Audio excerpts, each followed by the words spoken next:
Are you considering adding sheep to your homestead? This could be a great idea because sheep are one of the most versatile homestead animals you can have.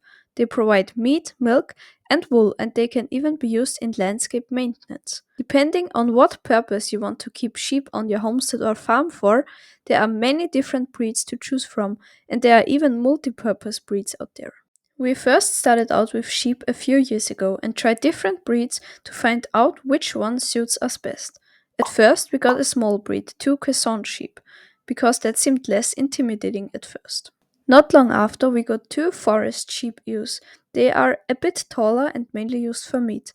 Then last year, we replaced our first ram with a forest sheep ram and got some purebred lambs this fall and winter. But that wasn't the only change we made last year. After we already became familiar with keeping sheep, we took the next step and got two milk sheep, one of the breed Bovec sheep and one mixed with another milk breed.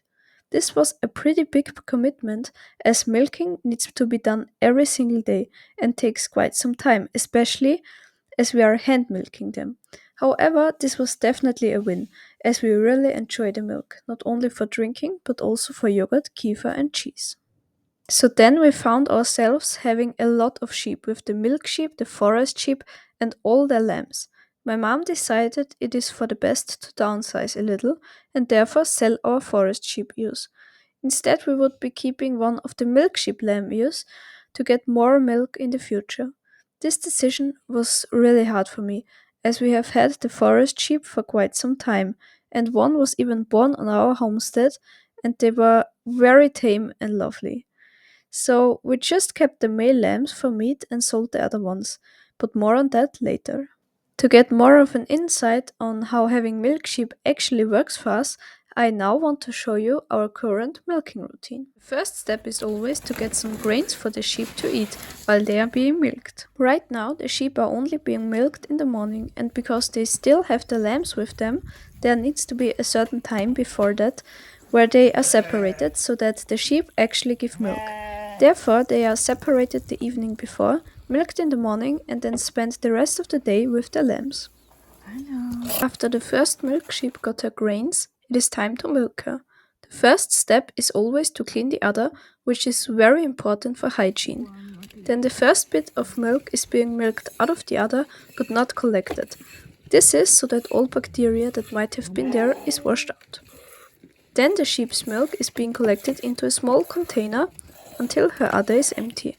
This takes the most time compared to milking with a machine and might require some patience when you learn it for the first time. But after practicing a lot, you will already be able to do it a lot faster. I also want to mention that hand milking is a little better for the sheep's udder health than machine milking, as you can be way more gentle this way if you do it correctly. During this time, the lambs are already impatiently waiting outside.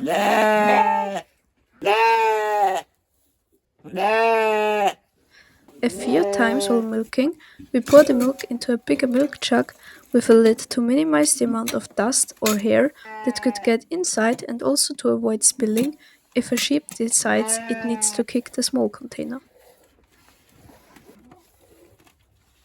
After the first sheep is done, she can go back outside to the others, and the same process is repeated with the other one, so cleaning her udder, feeding her some grains and milking her.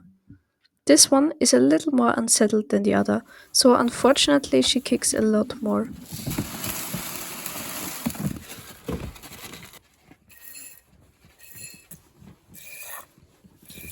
While milking her, the other sheep usually already went away on pasture to eat, and just the two male lambs wait here, because they know they will get some grains as well after we finish the milking.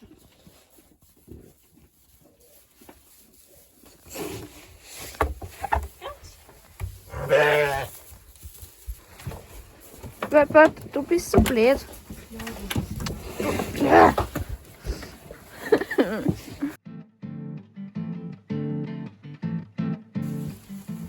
Then last but not least, we take the milk inside and strain it to get any hay or hair out. We use some of the milk to make kefir. My mom already strained the kefir before, so now we just need to fill up the jar with these kefir grains with milk. We also make yogurt with some of the milk, and that's what's inside these glasses. Lastly, we store the milk in the fridge, and that is what the daily milking routine looks like. Quick note here from me editing. This was our routine from the first time when it was possible to milk them to somewhere in May, and then we stopped milking. But I did not have that much time for editing because I had so many exams in June. So I'm just now finishing this video, and by now we already have stopped milking for this year. Here is some footage from selling the forest sheep. At first we sold only one with her lamb, and we separated her in this box so that when the new owner comes to pick them up, there is no stress in catching any sheep. The lambs were so little back then, it was still possible to carry them, and the mother sheep was just on a leash.